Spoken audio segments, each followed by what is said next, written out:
segala dosa-dosa kita insya-Allah.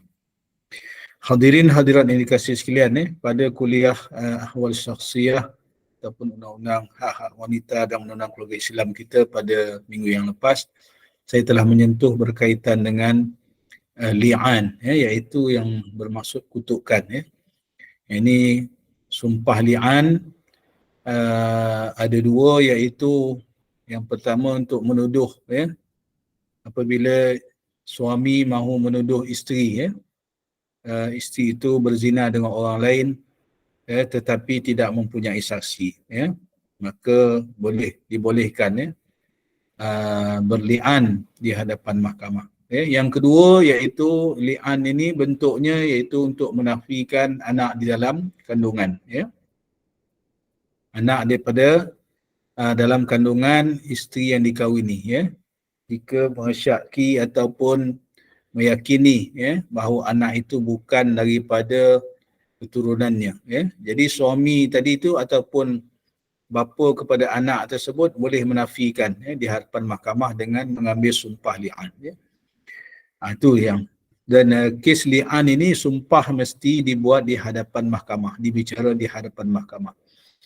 Jadi hadirin sekalian, setelah saya buat sedikit saya minta pegawai penyelidik saya untuk meneliti kes-kes, ada beberapa kes yang berkaitan dengan li'an ini, dibicarakan di mahkamah. Jadi pada malam ni insya-Allah saya nak kongsikan mungkin satu ataupun dua kes. Kemudian jika tak ada soal jawab selepas itu, bolehlah kita saya nak sentuh sedikit berkaitan dengan zihar, hukum zihar yang saya dah sebut dalam kuliah yang lepas. Insya-Allah pada malam ni kita sentuh sedikit.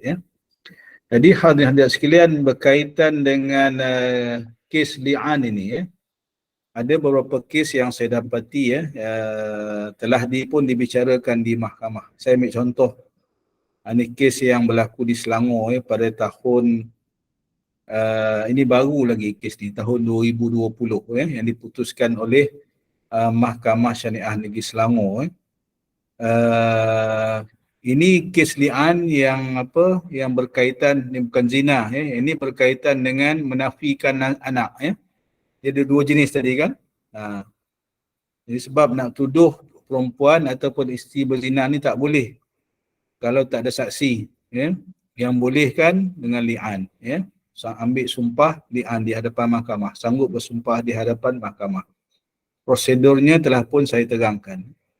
Satu lagi menafikan nasab anak. Jadi kita satu kes ni, saya tak boleh nak sebut nama lah ni, siapa lawan siapa ni dalam kes ni. Jadi dalam kes ni suami memfailkan kes, suami memfailkan kes di hadapan mahkamah untuk menafikan anak yang dikandung oleh isteri dia, di kes di Selangor. Dia memohon kepada mahkamah untuk bersumpah li'an bagi menafikan anak tersebut. Permohonan untuk bersumpah li'an dibuat dalam tempoh inilah dia punya sedutan ataupun ringkasan kes ini, dalam tempoh yang munasabah. Jadi tuntutan penafian nasab anak ni dibuat berdasarkan peruntukan undang-undang keluarga Islam yang di Selangor. Peruntukan undang-undang keluarga Islam ni hampir samalah, hampir sama yang ditadbirkan di seluruh negara, negeri-negeri di Malaysia ni. Jadi dalam kes ini, si suami tadi ataupun bapa kepada anak dalam kandungan tadi ni, dia memohon kepada mahkamah untuk menafikan anak dia, yang lahir pada 12 November 2016, berdasarkan peruntukan undang-undang keluarga Islam di Selangor. Tuntutan yang difail di mahkamah ni dibuat pada 9 Mei 2017. Anak lahir 12 November 2016. Suami tadi atau bapa ni buat tuntutan mahkamah, maknanya lebih kurang 5 bulan, 5 bulan selepas anak lahir. Jadi kita tengok nanti Sebab saya dah sebut dah dalam kuliah yang lepas, kalau nak menafikan anak yang dikandung tadi ni bila ketika anak dalam kandungan sehingga 7 hari 7 hari selepas anak dilahirkan untuk buat sumpah li'an ni. Kalau tidak tak boleh. Itu hukum syaraknya. Tapi dalam kes ni walaupun dia dah selepas lebih kurang 5 bulan anak dilahir, barulah difailkan ke mahkamah. Nanti kita tengok bagaimana mahkamah membicarakan kes ini.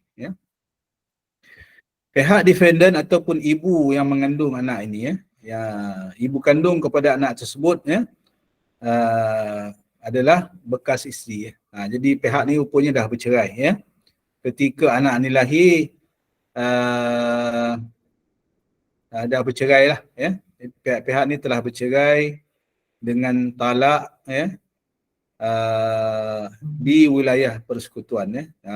Kes li'an mohon di Selangor, kes cerai di wilayah persekutuan Kuala Lumpur. Apa tuntutan pihak suami ni? Tuntutan pihak suami ni, bekas suami ni, supaya yang pertama mahkamah membenarkan plaintiff ni ataupun bekas suami tadi ni, bapa kepada anak tadi ni, untuk menafikan nasab anak tu. Dia tak mau dibinkan kepada dia lah. Itu tujuannya yang pertama. Sebab dia kata itu bukan anak dia.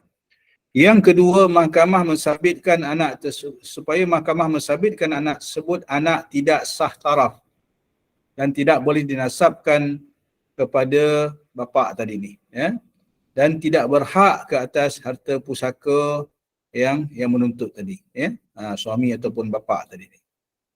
Yang ketiga, supaya mahkamah perintahkan Jabatan Pendaftaran Negara mengeluarkan nama plaintiff tadi yang menuntut tadi ni sebagai bapa. Kan bila lahir isi beranak, surat sijil lahir tu kan ditulis si Fulan bin si Fulan. Bin si Fulan tadi ni, bin kepada yang menuntut tadi ni, dia tak nak namanya dibin, anak tu tidak dibinkan kepada dia. Itu salah satu tuntutan dia.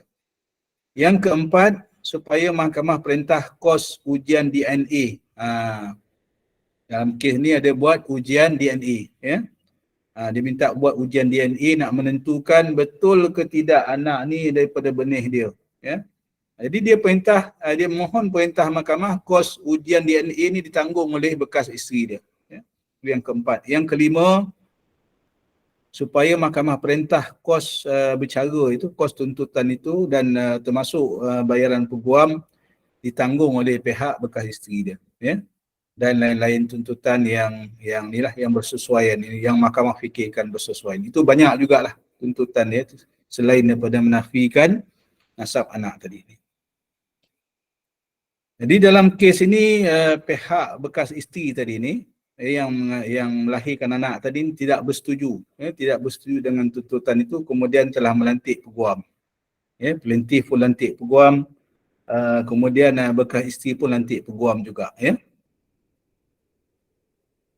Jadi apa yang diputuskan dalam kes ni, kita tengok keputusan dulu, lepas tu baru kita lihat bagaimana hakim memutuskan kes ini. Kes ini telah didengar dan diputuskan dengan dihadiri oleh kedua belah pihak bersama peguam masing-masing. Setelah mahkamah meneliti dokumen yang difailkan, mendengar keterangan pihak yang menuntut, pihak yang kena tuntut serta saksi-saksi, serta memberi pertimbangan kepada hujahan peguam syar'i kedua belah pihak, maka mahkamah telah berpuas hati dan memerintahkan seperti yang berikut. Ini keputusan mahkamah, saya baca dulu. Yang pertama, mahkamah menolak permohonan pihak yang menuntut, pihak plaintiff, untuk menafikan nasab anak tadi ni. Dia tak mau anak tu dibinkan kepada dia. Itu mahkamah menolak tuntutan itu. Dan kemudian yang kedua, mahkamah memerintah supaya kos kes itu, kos proceeding kes itu ditanggung oleh pihak masing-masing. Dua saja yang mahkamah perintah. Jadi kita nak tengok macam mana mahkamah putuskan kes ini. Ini salah satu kes li'an bagi menafikan nasab anak. Penghakiman yang dibuat oleh hakim bicara dalam kes ini. Yang pertama berkaitan dengan bidang kuasa. Bidang kuasa ni tak ada pertikaian lah dalam kes ini. Maknanya mahkamah berpuas hati, mahkamah itu ada bidang kuasa untuk perbicaraan. Apa maksud bidang kuasa ni? Maksudnya kuasa mahkamah untuk mendengar kes itu, untuk membicarakan kes itu dan juga untuk memutuskan kes itu. Itu bidang kuasa. Jadi dalam kes ni tak ada pertikaian tentang bidang kuasa mahkamah. Sebab kadang-kadang bidang kuasa mahkamah ni dicabar oleh pihak-pihak. Ya. Dicabar oleh pihak-pihak yang itu dalam kes-kes tertentu lah. Ya. Jadi bila mahkamah tu dicabar bidang kuasanya, kadang-kadang dirayu sampai kepada mahkamah rayuan. Ya. Jadi kadang-kadang mahkamah rayuan lah terpaksa buat keputusan. Sama ada mahkamah yang bicara itu ada bidang kuasa ataupun tidak. Dalam kes ni tak ada masalah lah. Jadi apa yang mahkamah putuskan dalam kes ini iaitu sama ada mahkamah boleh membenarkan tuntutan pihak yang menuntut tadi untuk bersumpah li'an bagi menafikan nasab anak tadi ni. Itu isu yang mahkamah nak putuskan. Jadi mahkamah menyatakan bagi membuat pertimbangan kepada isu ini terlebih dahulu mahkamah merujuk kepada kitab Al-Fiqhul Islam wa Adillatuh karangan Dr. Wahbah Az-Zuhaili. Ini antara kitab yang biasa dirujuk oleh hakim-hakim syar'i dalam membuat keputusan kes. Yang menyatakan apa kata kitab ini iaitu nasab keturunan anak sebelah ibunya tetap berlaku pada semua keadaan kelahiran sama ada sah taraf ataupun tidak. Adapun nasab keturunan sebelah bapa maka ia tidak berlaku kecuali anak itu merupakan hasil daripada perkahwinan yang sah atau perkahwinan yang fasid. Apa maksud perkahwinan yang fasid? Maknanya yang disangkakan perkahwinan itu sah tetapi kemudiannya mahkamah putuskan perkahwinan itu tidak sah. Jadi perkahwinan itu dipanggil perkahwinan yang fasid. Atau persetubuhan syubhah, tersilap masuk bilik contohnya. Kalau isteri itu kembar, seiras, silap masuk bilik. Ingatkan isteri dia, rupanya isteri orang lain, mengandung. Itu anak persetubuhan syubhah. Atau pengakuan dengan keturunan. Ini pengakuan dengan keturunan ini jarang berlaku lah. Maknanya orang yang diiktiraf. Kadang-kadang ada juga anak yang kita pun tak tahu sebenarnya tu orang tu anak siapa. Budak ni anak siapa. Tetapi apabila ada pengakuan dan diketahui oleh ramai, ini contoh dalam kes pusaka lah nak menentukan anak si fulan bin si fulan bin si fulan ni kadang-kadang kita dah putus maklumat dah. Putus maklumat dah sebenarnya siapakah waris-waris yang berhak kepada pusaka tu. Jadi kadang-kadang kita terpaksa mahkamah terpaksa menerima pengakuan pihak-pihak dan juga kita panggil keterangan yang kita boleh sabitkan bahawa menurut keterangan itu tidak ada penipuan berlaku. Contohnya orang yang berpengaruh dalam kampung, ketua kampung ataupun imam, dia mengesahkan bahawa si fulan ini adalah anak kepada si fulan. Itu pun boleh diterima. Itu masuk dalam nas dalam kitab Fiqhul Islam wa Adillatuh tadi ni. Jadi dalam kes ini hakim juga merujuk kepada hadis Nabi SAW, al-waladu lil firash. Ini hadis yang biasa dirujuk. Wal ahiru lil hajar. Walil ahiru al hajar. Anak yang lahir daripada hamparan yang sah, yang ini daripada perkahwinan yang sah lah, berhak disabitkan nasab keturunannya. Ini hadis Nabi SAW. Maknanya kalau nak binkan anak ni mestilah dihasil daripada perkahwinan yang sah. Ini hadis ni. Dan penzina walil ahir al hajar. Dan orang yang berzina hendaklah dilontar dengan batu. Ini bagi muhsan lah, bagi orang yang dah berkahwin. Apabila berlaku perzinaan bagi orang dah berkahwin, hendaklah direjam dengan batu. Ini hadis Nabi. Ini bermakna bahawa anak yang lahir daripada hubungan suami isteri yang sah dinasabkan keturunannya kepada bapa. Manakala zina tidak layak menjadi sebab mewujudkan nasab. Kalau anak zina tak boleh nasab. Itu yang ringkasnya begitulah ya. Malah orang yang berzina tu dihukum rejam ya. Jadi dalam apa ni, menurut nas ini Dr. Wahbah Az-Zuhaili dalam kitab yang tadi ni menjelaskan sebab yang boleh nasab, sabit nasab ni, nak binkan anak ni ya, bin ataupun dibintikan anak ni kepada bapanya melalui 3 cara. Yang pertama perkahwinan yang sah, yang kedua perkahwinan yang fasid tadi ni ya, pun ambil kira juga. Maknanya dia menyangkakan kahwin dia tu sah mengikut hukum syarak ya, sampai mengandung dapat anak, tetapi bila kemudian ni bila bicara rupanya nikah tu tidak sah mengikut hukum syarak. Anak dah lahir dah ni ya, anak dah lahir dah, tiba-tiba mahkamah dapati nikah tu tak sah mengikut hukum syarak, itu pernikahan yang fasid. Ni sebab ni bahaya nikah sedikit ya, nikah sindiket, kahwin lari ya, yang apa ni guna sindiket dan sebagainya ya, dikhawatiri nikah tu tidak sah mengikut hukum syarak. Dia sangka nikah tu sah ya, rupanya bila bercara untuk pengesahan nikah tu tak sah mengikut hukum syarak. Jadi ini perkahwinan yang fasid. Tetapi anak tu boleh dinasabkan kepada bapa dia. Ini hukum syarak ya. Yang kedua persetubuhan syubhah. Yang ketiga persetubuhan syubhah tadi.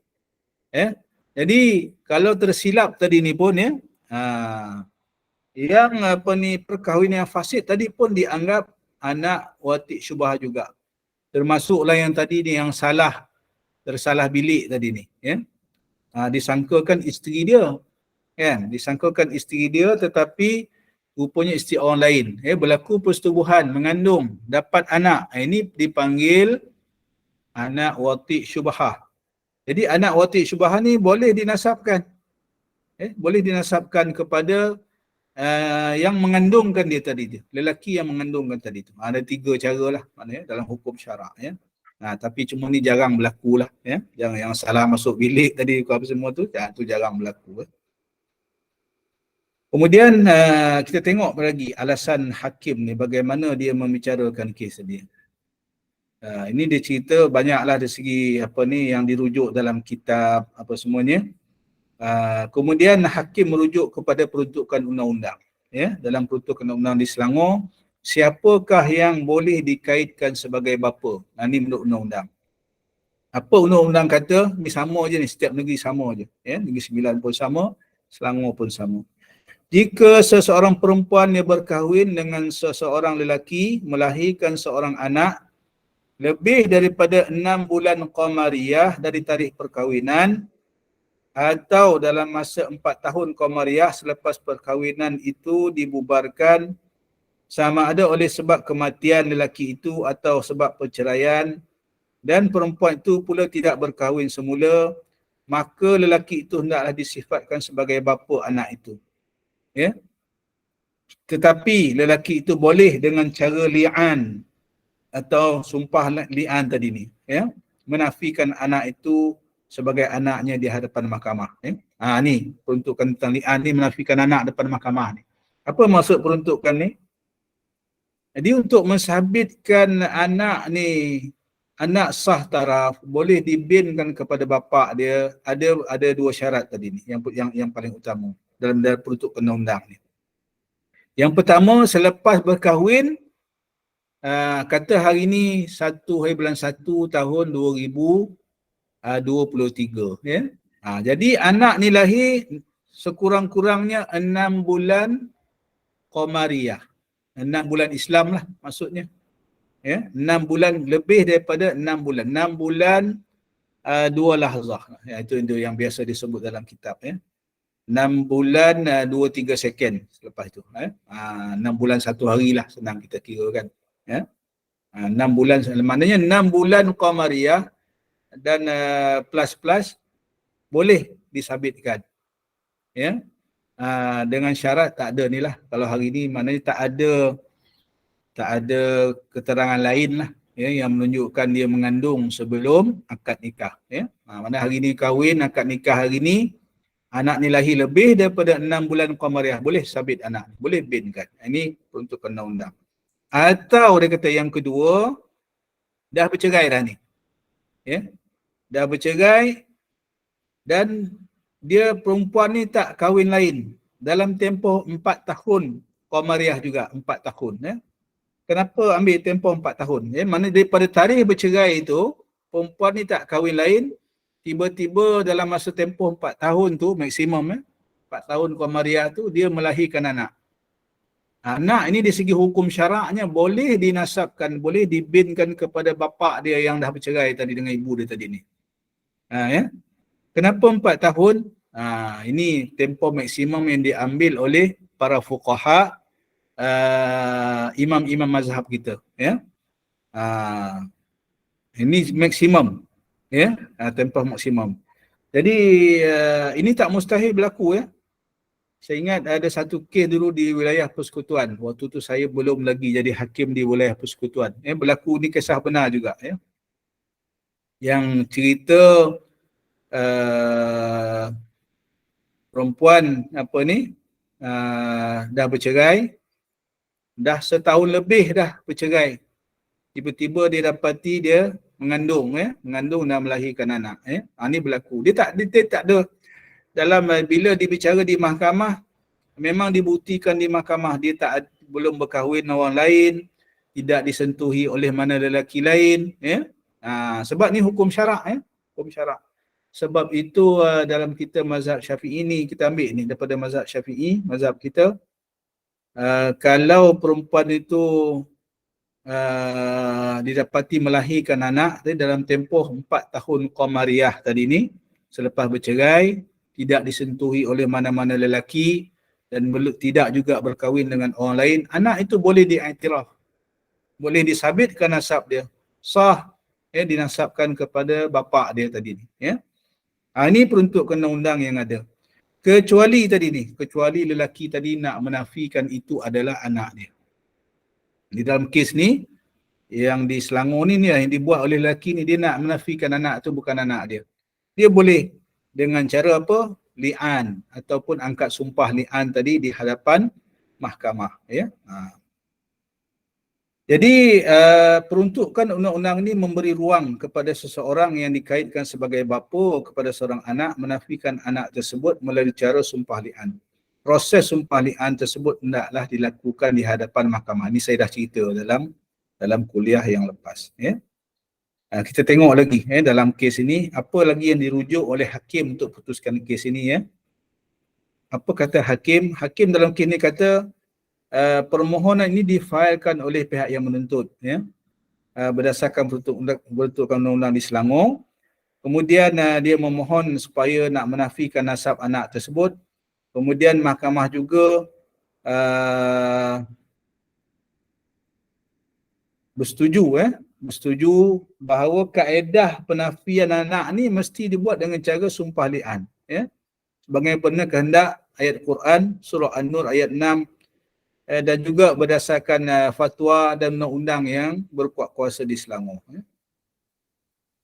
Tetapi kata hakim dalam kes ni, undang-undang tidak memperuntukkan dengan nyata bagaimanakah tata cara proses sumpah li'an bagi menafikan anak di hadapan mahkamah tersebut. Adakah memadai dengan suatu permohonan dan mahkamah hendaklah membenarkan bapa membuat sumpah li'an, atau sekiranya memerlukan pertimbang mahkamah terlebih dahulu apakah tahap pembuktian yang perlu dipenuhi oleh orang yang menuntut, ya, supaya mahkamah boleh membenarkan tuntutan dia, meluluskan tuntutan dia. Jadi kata hakim, bagi merujuk persoalan ini, mahkamah merujuk kepada kitab Mughnil Muhtaj. Ini kitab turas ataupun kitab mu'tabar kita mazhab Syafi'i ni. Ini antara kitab turas yang dirujuk oleh para hakim. Ini kitab lama ni, kitab lama, kitab turas, kitab yang mu'tabar karangan Al-Imam Khatib Asy-Syarbini. Ya. Apa kata Imam Khatib Asy-Syarbini dalam kitab dia? Seseorang suami berhak qazaf isterinya yang diketahui melalui penglihatan berzina. Ini yang cara li'an tadi ni. Ya. atau dengan jalan zon yang diperkuatkan seperti tersebarnya cerita perzinaannya dengan si fulan serta dengan qarinah, bukti-bukti lain lah, seperti dia melihat isteri dan lelaki itu berkhaluat. Sekiranya isterinya melahirkan anak dan ia meyakini bukan anaknya, maka wajib ia menafikan. Ini kata Imam Khatib Syarbi'i. Suami juga boleh meyakini anak tersebut bukan anaknya sekiranya dia tidak pernah menyetubuhinya atau disetubuhinya tetapi isterinya melahirkan anak kurang daripada 6 bulan daripada waktu persetubuhan itu, atau melahirkannya lebih daripada 4 tahun selepas bercerai. Ni tadi ni. Maknanya jika lelaki itu dia kahwin dengan perempuan tu, tak sampai 6 bulan anak dah lahir, dia boleh menafikan, sebab jelas-jelas yang itu bukan anak dia, kecuali lah anak yang premature, anak yang lahir tak cukup bulan, itu lain, ni dalam kitab ni sebut ni boleh menafikan. Ataupun tadi anak tu lahir selepas 4 tahun bercerai, 4 tahun Qamariah tadi, jadi boleh nafikan. Tetapi sekiranya ia melahirkannya antara dua tempoh tersebut, lebih daripada 6 bulan Qamariah ataupun kurang daripada 4 tahun Qamariah selepas bercerai tadi, suami tidak dapat memastikan kebersihan rahim isterinya dengan kedatangan sekali haid serta persetubuhan, maka haram baginya menafikan nasab dengan berli'an.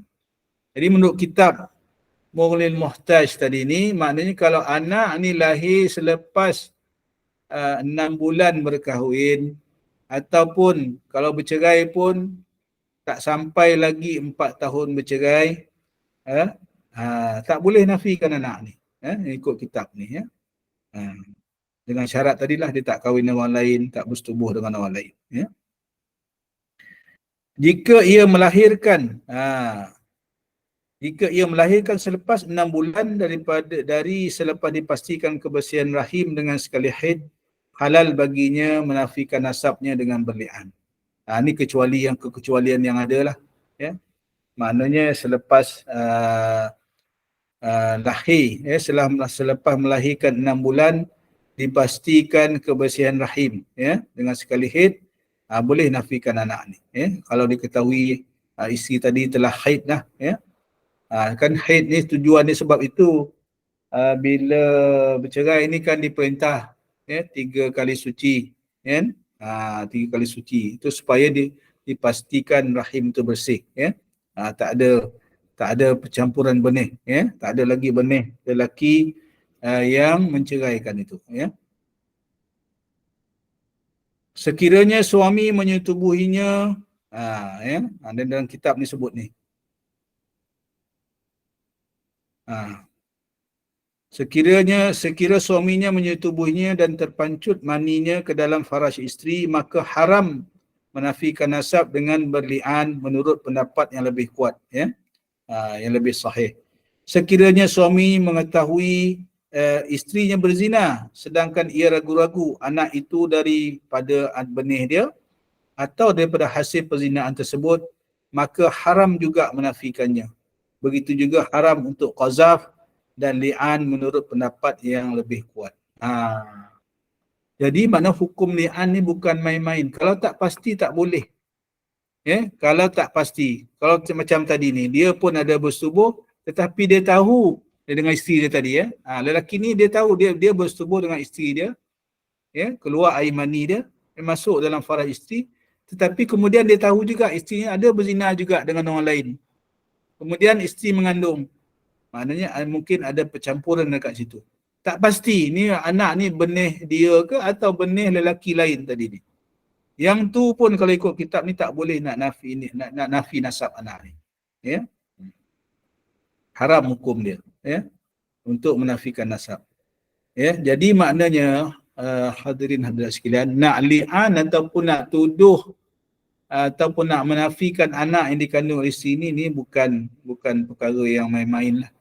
Kena pastikan betul-betul. Begitu juga haram untuk qazaf dan li'an menurut pendapat yang lebih kuat ni kalau tak pasti tadi ni,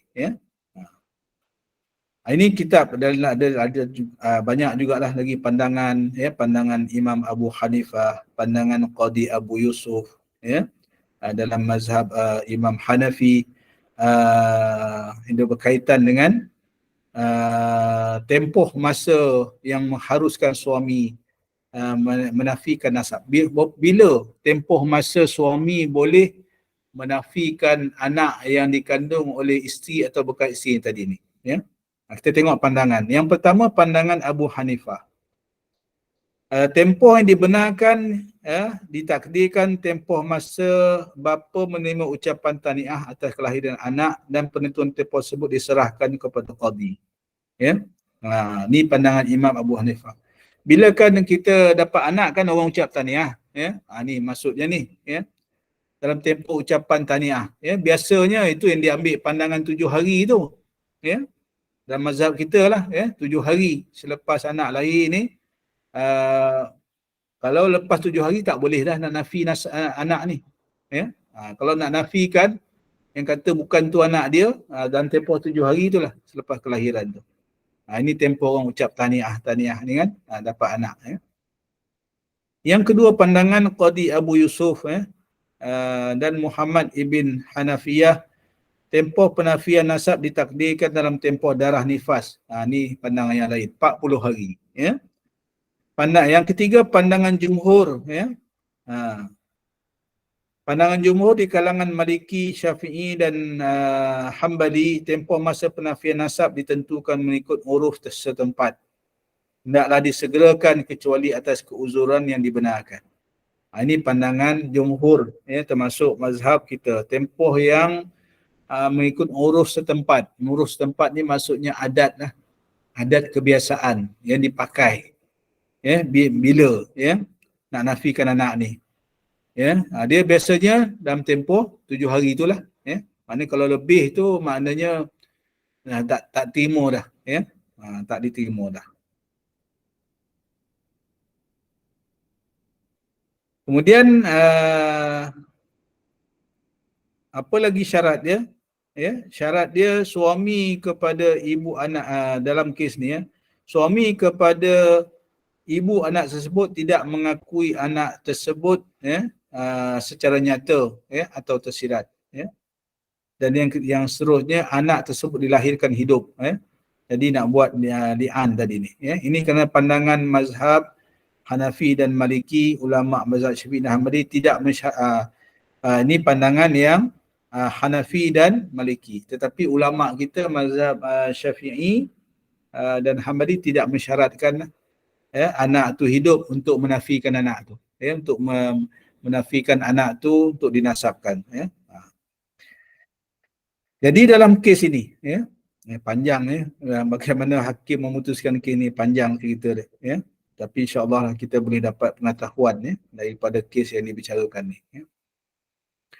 Jadi kata hakim dalam kes ni, berdasarkan nas-nas yang dirujuk tadi, nas-nas hukum syarak yang dirujuk, mahkamah membuat kesimpulan, ya, bahawa sebelum mahkamah membenarkan sesuatu permohonan seorang lelaki ni untuk bersumpah li'an, untuk menafikan anak dia, mahkamah hendaklah terlebih dahulu memberi pertimbangan kepada perkara-perkara yang berikut. Apa dia? Yang pertama, penafian nasab melalui cara li'an tidak boleh dibuat tanpa sebarang alasan yang munasabah dan mencukupi. Ada syarat-syarat tadi yang saya dah katakan tadi.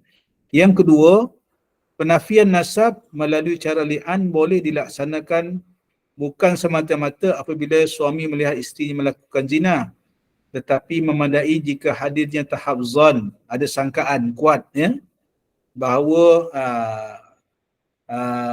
sangkaan yang kuat pada suami atau atas pelbagai keterangan secara qarinah, ada bukti-bukti, ya, ada bukti-bukti yang bahawa isteri telah melakukan zina, ya, atau anak yang dikandung dilahirkan tersebut bukan daripada benihnya, ya. Maknanya dia ada bukti.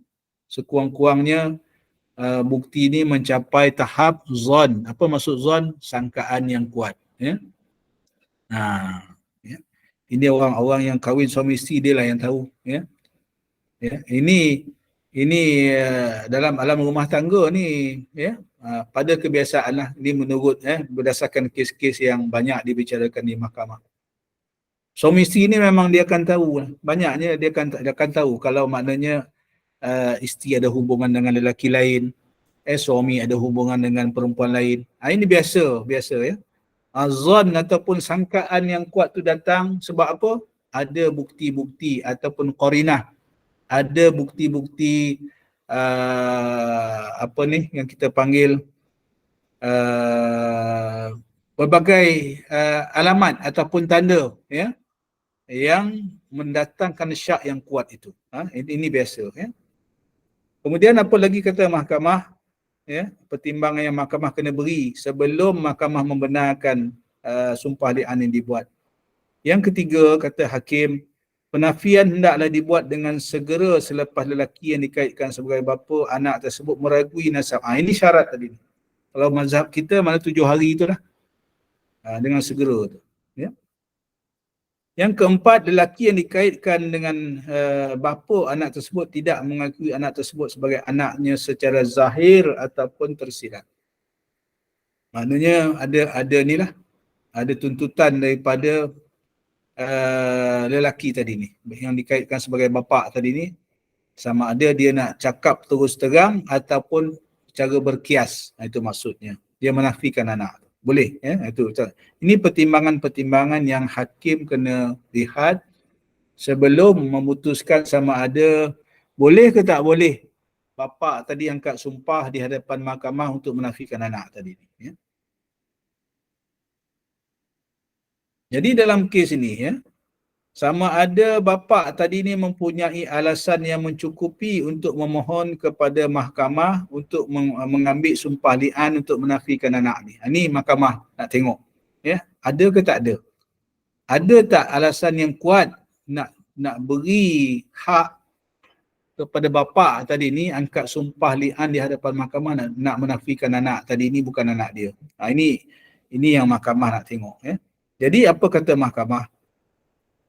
Mahkamah dalam hal ini ya mengambil pandangan hakim Mahkamah Rayuan ya, Syariah Negeri Sembilan ya, dalam penghakiman ni kes lain lah. Maknanya hakim merujuk kes Mahkamah Rayuan yang di Negeri Sembilan ya. Apa kata Mahkamah Rayuan dalam kes tersebut ya?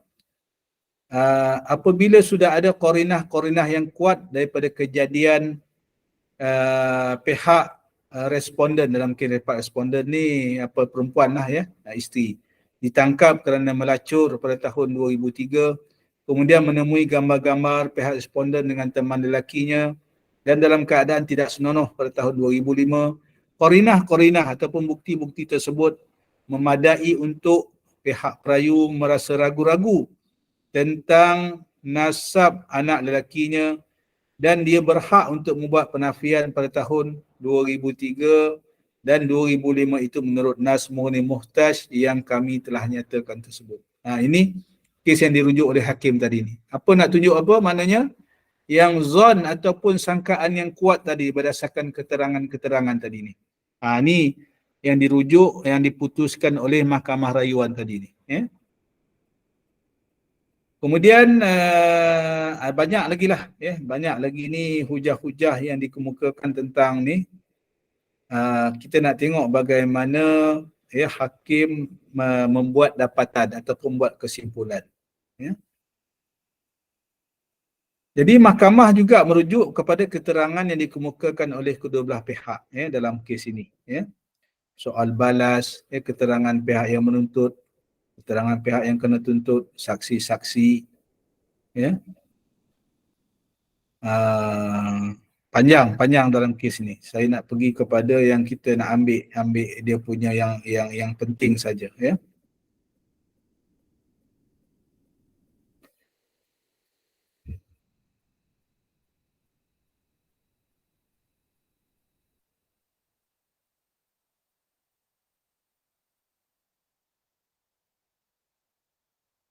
Apa dapatan hakim ya setelah mendengar keterangan kedua pihak ni?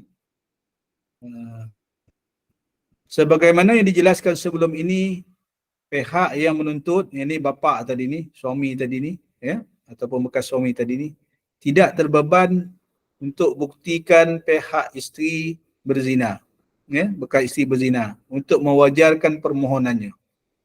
Memadai wujud keterangan secara qarinah. Bukti-bukti yang sampingan tadi ni, yang membawa kepada kepercayaan bahawa pihak yang menuntut ada tahap zon ataupun sangkaan yang kuat bahawa bekas isteri tadi telah berzina atau anak dalam kandungan tadi ni bukan anaknya untuk mewajarkan permohonannya. Jadi dalam kes ni mahkamah mendapati begini, sehubungan dengan itu mahkamah berpuas hati bahawa plaintiff ataupun pihak yang menuntut mempunyai alasan yang munasabah dan mencukupi untuk memohon kepada mahkamah. Mana dia boleh mohon lah kes ni untuk bersumpah li'an bagi menafikan anak tersebut. Jadi maknanya pihak yang menuntut tadi ada merit nak bawa kes ni ke mahkamah. Itu yang hakim nak kata sebenarnya. Maknanya pihak suami tadi ada merit kerana ada qarinah-qarinah yang menunjukkan bekas isteri tadi ni maknanya ada hubungan lah dengan lelaki lain. Itu maksudnya, ada merit, walaupun dengan qarinah ataupun yang menimbulkan sangkaan yang kuat, bahawa isteri tadi ada hubungan dengan lelaki lain, sebab tu dia nak nafikan anak tu bukan anak dia. Jadi yang peringkat pertama ni maknanya hakim berpuas hati lelaki tadi ni ada merit untuk bawa kes ni ke mahkamah. Itu yang pertama. Yang kedua, sama ada permohonan lelaki tadi ni untuk buat sumpah li'an di hadapan mahkamah ni dibuat dalam tempoh yang munasabah. Itu perkara yang kedua pula nak putus. Yang mahkamah kena putuskan. Munasabah tak? Maknanya sebab tadi saya sebut tadi di awal tadi, dia bercerai bulan 12, kan?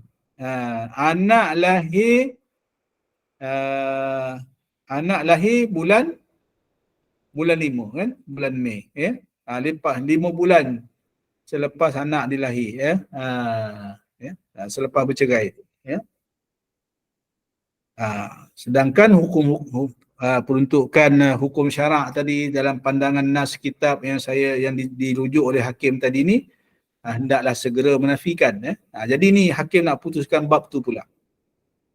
Adakah permohonan lelaki tadi ni untuk buat sumpah li'an menafikan anak tersebut dibuat dalam tempoh yang munasabah.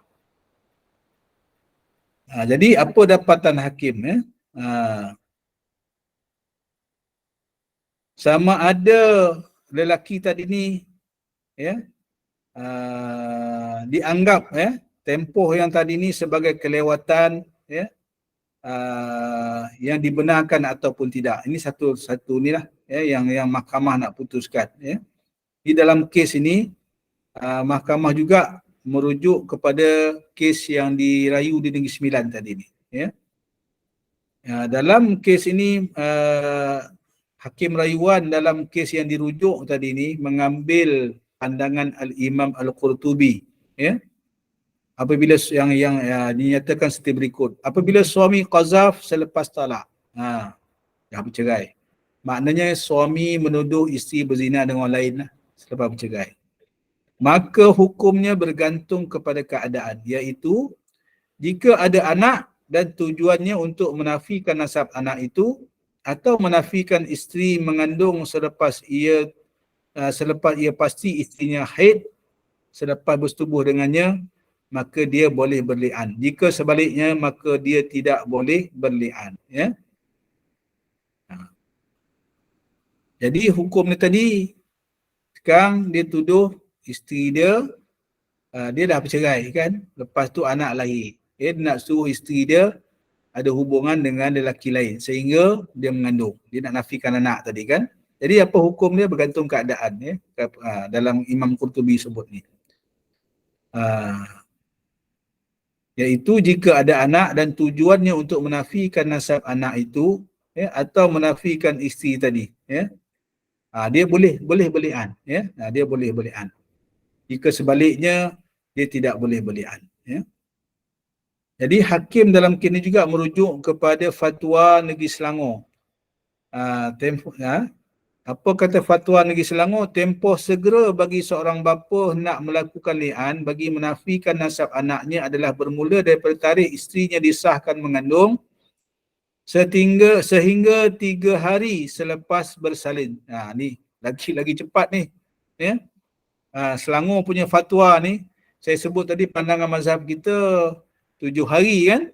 7 hari selepas isteri melahirkan. Kalau nak nafikan anak tu dalam tempoh tu lah, lepas 7 hari anak tu lahir, nak nafikan anak ni bukan anak dia, tak boleh. Ya. Tapi fatwa Selangor ni sebut bila isteri disahkan mengandung sehingga 3 hari selepas anak isteri tadi melahirkan anak tu. 3 hari je lepas bersalin. Kalau nak nafikan yang tu bukan anak dia, boleh buat penafian. Boleh sumpah li'an tadi. Kalau tak boleh. Penafian selepas tempoh munasabah tersebut adalah tertolak. Ini kata fatwa Selangor. Ya. Dan anak tersebut adalah sah dan sabit sebagai anak. Walaupun dia nafi, ya, tetap sabit, boleh binkan pada dia, ya, pada lelaki tadi. Ini jelas ni fatwa Selangor tadi. Ya. Kemudian dirujuk juga ya dalam kes yang Mahkamah Rayuan Negeri Sembilan tadi, hakim rujuk tadi, iaitu di mana hakim raya merujuk juga kitab Mughnil Muhtaj tadi. Ini kitab muktabar yang biasa dirujuk tadi ya. Apa kata kitab tu yang dirujuk oleh hakim rayuan tu? Ya, penafian nasab dibuat dengan kadar yang segera menurut qaul jadid. Qaul jadid ni maknanya qaul jadid Imam Syafi'i, imam kita. Dia ada qaul qadim, ada qaul jadid ya. Yang kita kebanyakan hukum fiqh mazhab Syafi'i ini diambil daripada qaul jadid lah ya, pandangan baru Imam Syafi'i ya. Sebab dia lebih terkini dan lebih relevan ya. Jadi diterima kelewatan sebagai keuzuran bila mana dia menerima khabar isteri telah melahirkan anak pada malam hari lalu dia menangguhkan sehingga pada keesokan harinya, atau dia menerima khabar itu semasa sedang lapar, dia menangguhkan hingga selesai makan. Ketika panjanglah dia punya ni. Maknanya apa katanya? Maknanya nak beritahu di sini pandangan dalam kitab Mughnil Muhtaj ni, kalau nak nafikan anak tu bukan anak dia, mesti dibuat segera. Ni bertepatanlah dengan fatwa Negeri Selangor tadi ni. Ya, menghadkan nak nafikan anak ni sehingga 3 hari je lepas lahir anak ni. Selepas 3 hari tak boleh dah. Ya. Jadi dalam kitab ni pun sama juga. Nak kena segera nak nafikan anak ni. Ya.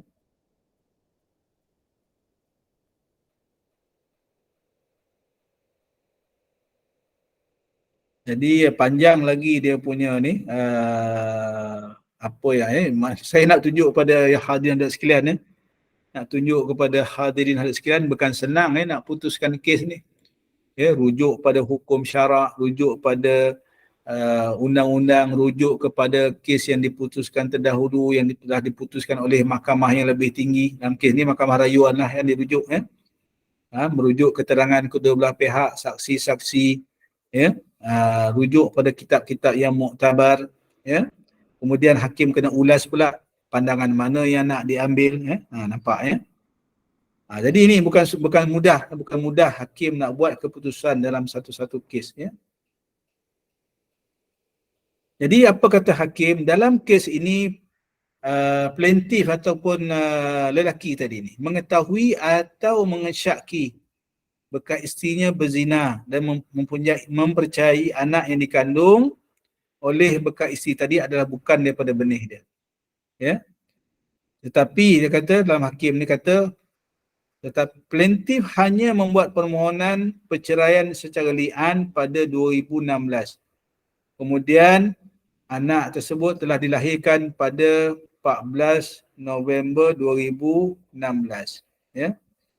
Diketahui oleh plaintiff. Ya.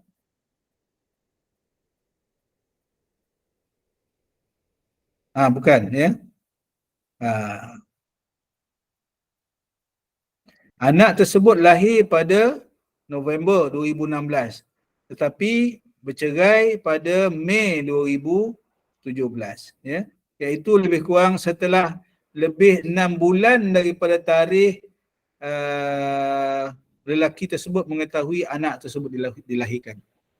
Dah 5-6 bulan anak tu lahir baru nak nafi. Ini yang hakim nak sebut. Walhal tadi semua nas syarak, ya, pandangan kitab yang muktabar, ya, pandangan imam-imam mazhab, supaya kalau nak nafi anak ni kena segera, ya, termasuk fatwa yang dirujuk tadi, ya, dalam tempoh 3 hari lepas ni, ya, selepas anak ni lahir. Jadi dalam kes ni pada khidmat mahkamah, ni pada khidmat mahkamah, plaintiff ataupun lelaki tadi ni tidak berjaya menunjukkan kepada mahkamah bahawa beliau mempunyai keuzuran yang munasabah yang boleh diterima oleh mahkamah untuk melewatkan tuntutan untuk bersumpah li'an. Jadi maknanya mahkamah dapati lelaki ni tak ada sebab yang munasabah. Kenapa lambat? Fail kes li'an ni sepatutnya dia kalau dah dalam tempoh 3 hari tadi ni ataupun 7 hari anak ni lahir tadi ni, dia kena file kes dah ke mahkamah. Tapi ni dia ambil masa 5-6 bulan baru nak file kes li'an ni di mahkamah, nak menafikan anak ni. Jadi ini yang mahkamah putuskan, memang mahkamah tak boleh terima lah, ya. Jadi apa keputusan mahkamah? Setelah mahkamah mendengar kes ini, ya, mendengar keterangan kedua belah pihak, saksi-saksi, mendengar hujahan peguam, ya, maka mahkamah telah menolak tuntutan lelaki tadi ni untuk menafikan, ya, menafikan nasab anak ni. Dah pukul berapa dah, hadirin hadirat sekalian, ya? Dah 9-10 minit, Masya Allah. Baru satu kes yang kita baca ni. Ada 2-3 kes lagi sebenarnya, tapi saya ingat untuk hadirin hadirat sekalian, saya ingat satu kes dia pun dah memadai lah kot, untuk kita faham bagaimana kes li'an ini dibicarakan di mahkamah, termasuklah tempoh masa tadi ni, ya.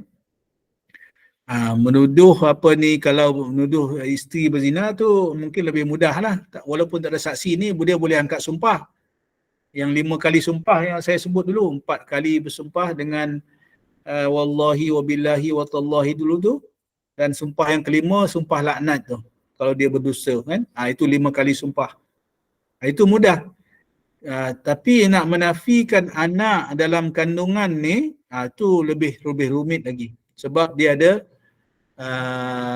tempoh masa tadi ni, yang hukum syarak ataupun nas hukum syarak dan undang-undang telah menetapkan, ya, dengan tempoh segera, ya. Jadi sekarang ni ada fatwa di Selangor 3 hari, kita kena ikut yang tu lah, ya, kalau di Selangor lah. Di Negeri Sembilan saya tak pasti, tetapi kalau berikut pendapat dalam mazhab kita, mazhab Syafi'i, 7 hari, ya. 7 hari sahaja selepas anak tu lahir. Dalam tempoh 7 hari ni lah, kalau bapa tadi ni mengesyaki atau meyakini yang anak tu bukan anak dia, dia boleh buat sumpah li'an tadi ni. Jadi kalau dibenarkan oleh mahkamah, apa sama saja efek dia, sumpah li'an tadi apa dia? Bercerai lah. Mahkamah akan ceraikan untuk selama-lamanya. Tak boleh rujuk, tak boleh kahwin semuda. Itu efek li'an tadi ni, ya. Kalau anak tadi ni, maknanya tak boleh nasab lah. Kalau sabit sumpah li'an nafi anak tadi ni, mana anak tu tak boleh nasab pada dia. Tak boleh nasab, tak layak dapat pusaka dan sebagainya, ya. Saya ingat boleh nampak lah bila saya cerita pasal kes tadi ni, saya harap kita ada sedikit pengetahuan lah. Cuma sekarang ni dah hampir 9 suku, saya tak sempat nak cerita bab zihar tadi ni, yang saya janji tadi ni. Kalau boleh saya sebut sikit lah, ya. Saya sebelum tak sempat sebab nak pergi haji dah ni, ya. Nak sambung nanti lepas balik haji lah, ya. Kalau suami tuduh isteri nusyus, boleh rujuk nusyus, tak ada masalah, ya. Nusyus ni banyak kategori. Nusyus lain, tuduh zina ni lain, ya. Nusyus lain. Kalau tuduh isteri ni nusyus ni maknanya isteri tak mau ikut. Saya dah cerita sikit dulu kan bab nusyus ni. Suami isteri tak mahu ikut perintah suami, perintah yang sah menurut hukum syarak, ya. Contoh, suami ajak bersama, isteri tak mau tanpa alasan yang munasabah dari segi hukum syarak. Tu dia kira nusyuz. Suami pindah kerja, pindah rumah, isteri tak mau ikut tanpa alasan yang munasabah, tak boleh.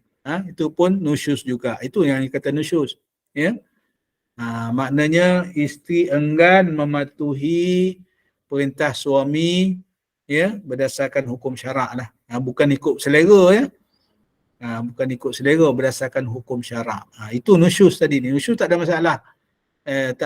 Tak berlaku perceraian. Yang berlaku perceraian tadi ni kalau mahkamah sabitkan li'an tadi. Ni bercerai selama-lamanya, tak boleh rujuk, ya. Balik pada zihar tadi sikit lah, 5 minit insya-Allah. Saya cerita pada pasal zihar pula. Apa maksud zihar? Segi hukum syarak, nak mudah ceritanya lah. Kalau nak cerita dalam hukum fiqh ni panjang, ya. Bagi faham hadirin sekalian, zihar ni satu perkara yang jarang kita bincang, ya, dalam sama ada di masjid, di surau, jarang ni orang bincang ni zihar ni. Walhal berlaku dalam masyarakat. Apa maksud zihar? Zihar ni iaitu suami menyamakan bentuk tubuh bahagian badan isteri dengan muhrim dia. Siapa muhrim dia? Dengan mak dia ke, dengan mak saudara dia ke, dengan adik-beradik perempuan dia ke, ya. Contoh kalau maknanya suami kata pada isterinya, tangan ayang ni, dia kata sebiji sama macam tangan mak saya, kata. Contoh kata si suami tadi. Itu zihar. Zihar ni apa hukum dia? Apa hukum zihar ni? Tak boleh, ya, haram hukum dia zihar ni. Dia kalau zihar ni berlaku kena kafarah, ada sumpah, dia ada kafarah kena ni. Dia kena panjang, dia saya ni nanti bab hukum ni nanti saya akan sentuh kemudian kot sebab panjang. Cuma yang saya nak cerita dulu, tak boleh zihar ni dulu, ya. Tak boleh menyamakan tadi ni, haram hukum dia. Ya, haram hukum dia menyamakan, mana muka pun sama. Kecuali yang yang tak boleh ni apa? Yang tak menjadi, tak sabit hukum ni apa dia? Tak sabit hukum zihar ni. Mana-mana anggota yang tidak, dalam hukum syarak kata yang tak boleh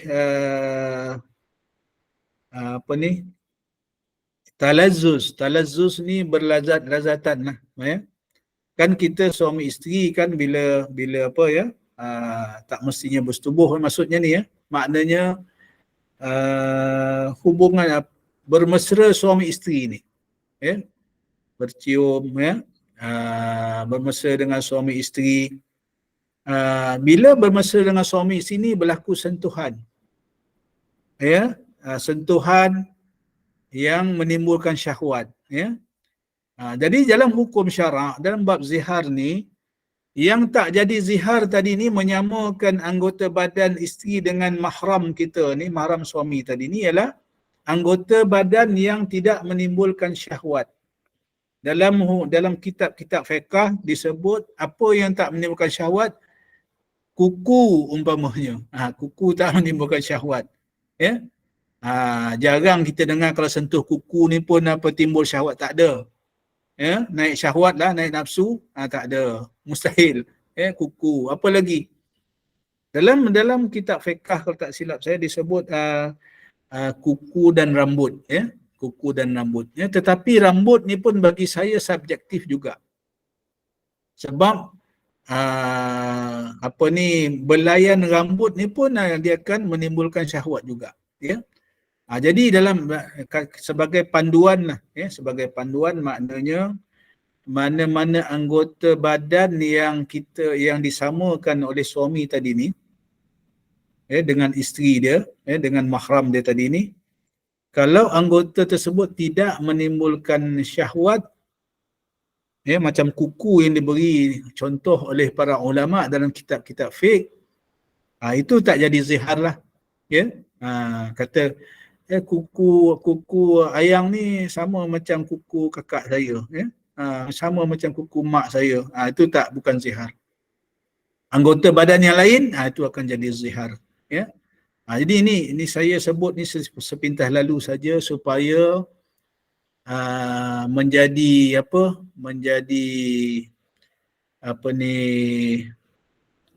peringatan peringatan kepada tentang hukum. Nanti kita akan bahas panjang nanti insya-Allah, ya. Dia ada apa efek apabila berlaku zihar ni, ya. Dia punya ada kafarah sumpah dan sebagainya.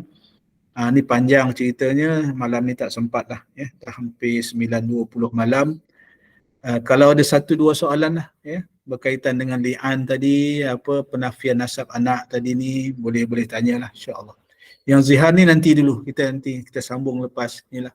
InsyaAllah mudah-mudahan umur panjang, sihat tubuh badan lepas saya balik haji insya-Allah, ya. Kalau ada satu dua soalan, silakan. Silakan jemaah kalau ada yang nak bertanya.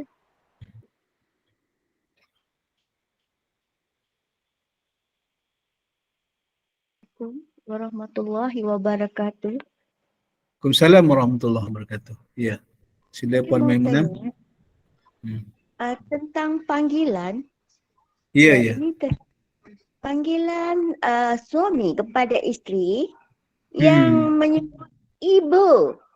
Dan ia rasanya itu tidak manis ke masa bersama. Dan juga kalau isteri memanggil suaminya ayah atau papa, bagaimana itu ya yang Arif? Okey. Kalau kita nak, terima kasih Puan, bagus soalan ni, ya, bagus soalan ni. Cuma kena faham apa yang saya, kalau nak kaitkan dengan zihar tadi ni, kena dengar baik-baik apa yang sebut tadi, iaitu zihar tadi ni menyamakan bentuk tubuh badan. Panggilan tak masuk. Tadi ni panggilan tak masuk, ya. Itu bukan zihar lah, ya. Panggil isteri ibu, ya. Panggil suami ayah, ya. Itu tak masuk, ya. Itu tak ada masalah sebenarnya panggilan ini. Ini kok kesesuaian lah, ya.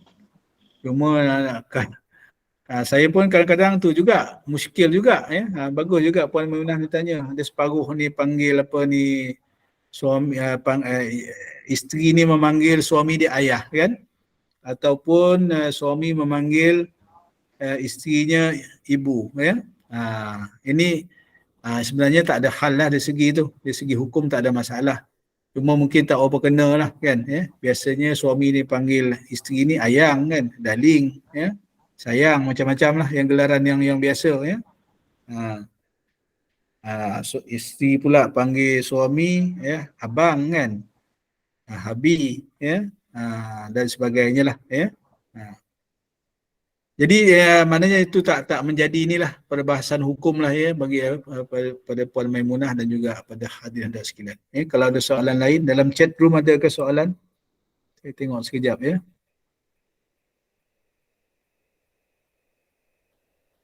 Assalamualaikum Ustaz. Waalaikumsalam. Ya. Nak tahu lah, katakan macam ibu tu, isteri tu mengandungkan benih dia tak mengaku tu. Macam mana tu? Habis dah pergi mahkamah. Itu saya sebutkan, saya bawa contoh kes tadi tu. Bila itu mahkamah akan bicarakan apa yang mustahak tadi. Kalau kita balik kepada kes yang saya kongsikan tadi ni, mahkamah tengok ada dua perkara tadi yang paling mustahak, dua perkara lah. Yang pertama, ada merit ke tak ada merit yang suami tadi ni bawa kes nak menafikan anak dia ke mahkamah. Ada merit ke tidak? Tu yang pertama, mahkamah akan lihat. Ada merit ke tak ada merit ni akan tengok ni lah, mana bukti-bukti yang dibawa berdasarkan hukum syarak tadi ni. Sebab hukum syarak kata tadi apa? Tidak semestinya terang-terang melihat isteri tadi berzina dengan orang lain. Cukup sekadar zon tadi ni, kuat sangkaan, ya, bahawa isteri tadi ni ada hubungan dengan lelaki lain. Contoh dia ambil dalam kes tadi ni gambar, ya, gambar dia dengan lelaki lain, apa ni, dan ada beberapa bukti lain lagi. Qarinah tu yang disebut qarinah memadai. Qarinah ini akan menyimpulkan bahawa ada zon yang kuat ya kepada suami tadi ni untuk meyakini atau mengesyaki isteri tadi ada hubungan lelaki lain. Itu yang pertama. Yang kedua tadi maknanya tempoh. Kalau nak menafikan anak tadi ni, tempohnya bila dengan tempoh segera. Apa tempoh segeranya dalam fatwa Negeri Selangor tadi ni dah jelas dah. Kalau nak menafikan anak daripada tempoh mengandung sampailah anak ni lahir 3 hari sahaja.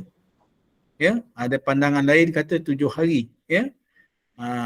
Itu paling ni. Ada kata sampai 40 hari tadi ni kan, tempoh darah nifas tadi. Jadi kalau ada fatwa maknanya kita kena ikut fatwa tu. Ya, bila fatwa ni digazet, dia jadi undang-undang. Jadi walaupun hukum syaraknya banyak pandangan-pandangan, tetapi apabila difatwakan maknanya dia telah berlaku pengkhususan hukum di situ. Maknanya kita kena wajib ikutlah. Maknanya di Selangor, rakyat negeri Selangor yang berduduk dalam negeri Selangor wajib ikut fatwa tadi ni. Maknanya nak nafikan anak dilahir selepas 3 hari lahir tak boleh nafi dah. Jadi kena sabit nasab, kena binkan pada orang tu, ya. Kalau nak buat sebelum. Wallahu a'lam. Jelas ya? Terima kasih Datuk. Sama, ya. Ada soalan lain ke? Kalau tak ada, saya nak serah semula kepada pengacara majlis, ya. Sekali lagi lah sebelum saya ni ya, saya tangguhkan, saya berhenti ni.